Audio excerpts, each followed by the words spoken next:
Good morning, folks. Welcome to our edition of the Morning Glory Sessions. I'm excited. This is the last week, or we're coming in the last week of me having to do the Zoom sessions. In fact, today week I'll be in the gym again, and it's because I was in the gym yesterday doing more work with it that this sort of topic came up. Dare to dream. Um, we live in a we don't live in America, basically. People from the north of Ireland. We live in a very repressed society. A society that almost doesn't like to see other people succeed. And we tend to, well, my experience anyway, we tend to put other people down rather than lift them up, because watching other people succeed is sort of testament to our own feelings and our own lack of self belief. Whereas in America, it's all about fuck yeah, go for your dreams and do what you want, and the land of the free and all that crap. Whether forget about the politics and just talking about the culture within the country. So we live in this country ourselves where it's very repressed. We're not very encouraging. We don't like to boast about our achievements, but we're quite happy to put ourselves down and put down our own feelings. And that whole culture that we live in this country is probably one of the reasons why that so many of us don't succeed in their dreams, because it's easier for us. We live in a world where we're told don't take risks. We're told to be careful. There's always doubt placed upon our goals. Now I understand this completely, because my parents and my ex-partner, all they used to tell me I was mad for doing what I was going to do. Like, I'm that type of guy that does something just because people tell me not to.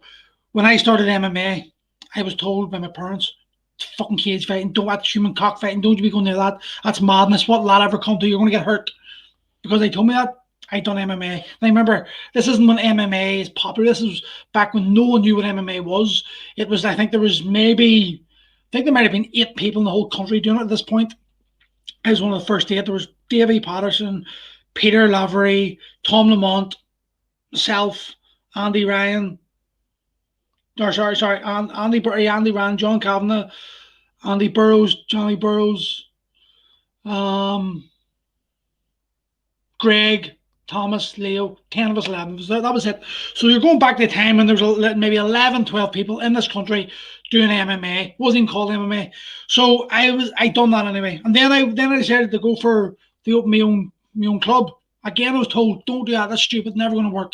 Well, 2 years later, I opened my first gym. And then again, I was told, don't do that, that's stupid, don't do that, it's going to fail. Again, this is back in a time when private gyms didn't exist, it was all leisure centres. So again, it was like an outlier sort of thing, something that no one ever done. I done it again. And then I decided to leave that gym, because I just wasn't getting on with my business partner then. I wasn't liking the atmosphere of the gym. I didn't feel like it was my gym anymore. So guess what? I was told not to do that by my parents. So I done it anyway. Then I was told not to go bankrupt, and I done that anyway. And everything I've always done against the advice of other people.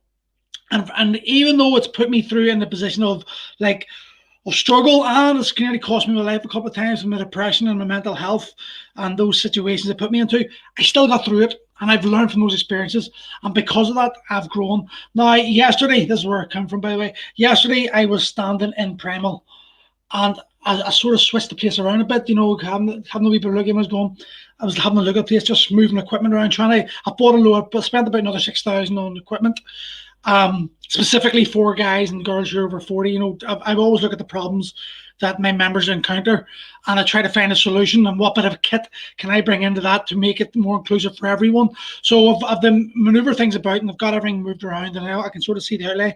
And I stepped back, and I just thought to myself, fuck me, I own everything here. I have built this from nothing. All my gyms, all Iron Fit, Fred Academy Ireland, Iron Fit, the gym in the Falls, fucking Primal. I've built it from nothing. I've built it with no investments. I've built it with my own sweat equity.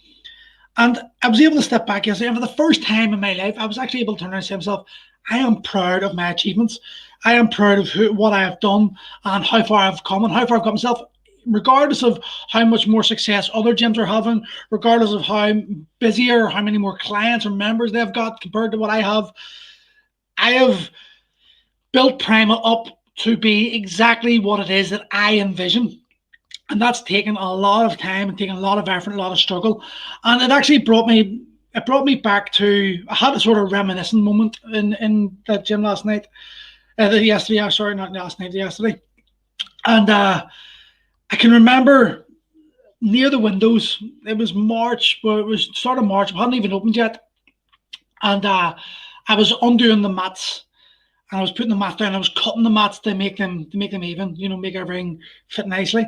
And I was listening to a motivational guy, uh, Les Brown, a guy that I love to listen to. Right? He's a motivational speaker that just seems to get me going. Right?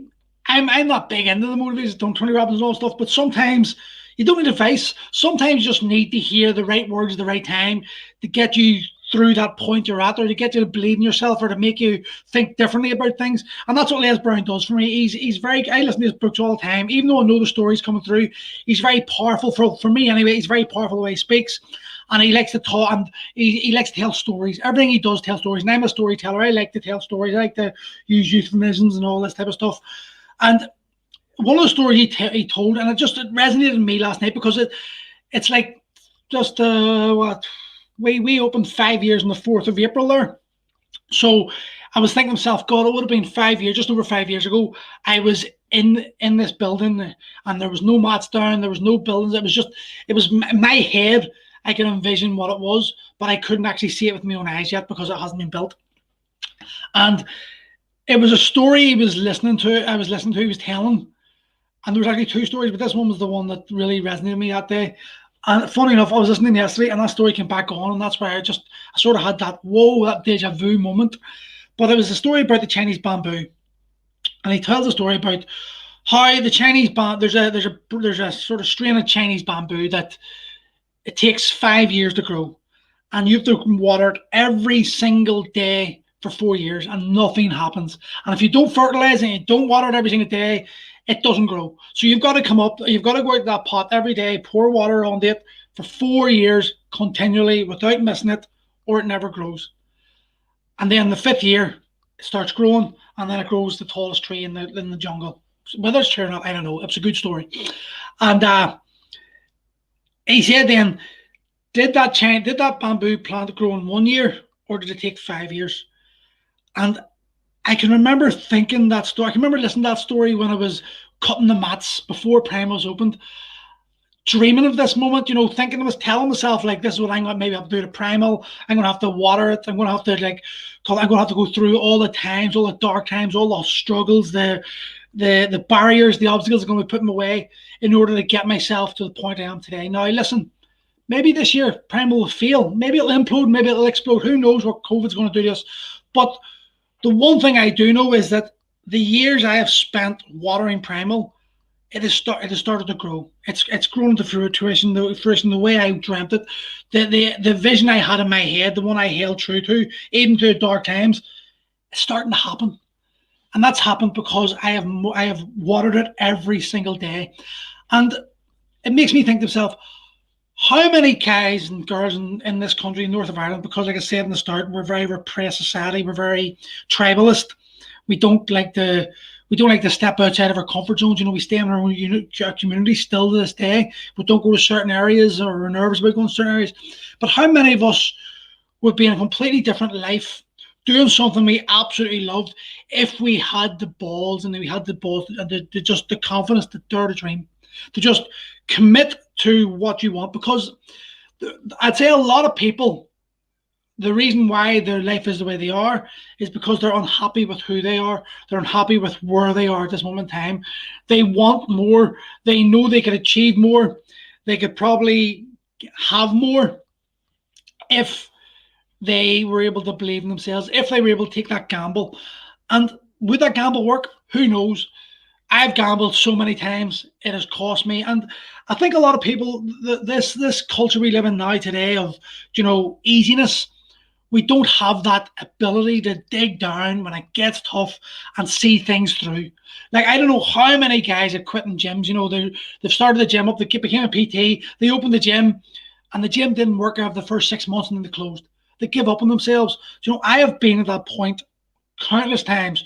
Like, I've told a story before where in December 2017, I think it was, 4 or 5 days before Christmas, I hadn't eaten in 3 days because I had to choose between feeding myself or giving the money to my ex-partner for the kids, and I chose the kids. I lived in Primal for a year, and I lived in my van for a year to save myself money from travelling over to the flat that I used to live in over in North Belfast, because travelling there, leaving at 9:30 at night to travel over there to get back up at 5 o'clock in the morning to drive back again. That was a 40-minute journey, which was costing me a fortune in diesel that I couldn't afford to spend. So I chose to sleep in the gym, and I would get up 15 minutes before the gym would open, and pack my bag, my duvet away, and I would get the gym ready. And I had to put that game face on, because at that point I was miserable. I wasn't happy. The things were not working out for me the way I wanted them to work out. But going through those experiences, sorry, they have made me the person I am today. They have given me actual tangible evidence and proof that I can fall back on when shit gets rough. I've been there before. I know what this feels like. I know how to get out of it. I've done it before. I can do it again. And that is what we need. We need to sometimes just test ourselves. We need to just allow ourselves to be willing to fail in order to succeed. Because so many people I know have got great ideas, have got passion, but society or their commitments or the stories they're telling themselves, that holds them back. That stops them from becoming who they could become. And that's sad, because what they're doing there is then they're committing themselves to a life that they didn't really want. And that, to me, that's insanity. Why would we want to live a life we don't want to live when there's an opportunity, when you've possibly got an opportunity? All it takes is you have some balls. All it takes you to find a strategy to fucking allow it to happen. I'm not saying, like, I can remember before I started my first gym, Fight Academy Ireland, 2 seconds, coffee gone cold. I can remember I worked in the Falls Leisure Centre, and I can remember thinking to myself, this is not the job I want to be in. I was doing part-time. No, it was actually full-time at this point. It was full-time in the Leisure Centre. I was also doing the door in Thompson's Garage full-time. So I was working to 3:30 in the morning and getting up and going to work, and been there for 6 or 7 o'clock and whatever time during the day, and doing all. And that was just my life. It was like a hamster wheel, a roller coaster, just up and down and round and round. It was hard. But it showed me, and it told me that I didn't want to do it. And that's when I started to educate myself. And even when I opened Fight Academy Ireland, I still had to work in the Leisure Centre for about a solid year. So I was now running the gym, doing the door, and working full-time in the Leisure Centre. And that time in the Leisure Centre, if I wasn't doing what the duties I had to do, I was reading books. I was studying how to do strength training, how to get to understand the game I wanted to be in. I recognised that when I was as a fight coach, I wasn't able to offer my fighters the strength training they needed. But that then, and I got into kettlebells because Davy Patterson at this point. And I started to study the kettlebell training. I started with the Strong First and the Pavel, and that started my journey on. But I had to commit the time, and I don't think a lot of people are willing to commit the time and put the effort in, and actually understand how much sweat equity and sacrifice is going to be required for you to get your dream. And that can put people off, which is sad, because yesterday when I stood in Primal, I stood there with pride. And I don't give a fuck if no one else cares about it. That's not the thing. For me, it was the fact that I built this myself. It's like, I understand the journey. I'm the only one who experienced this full journey.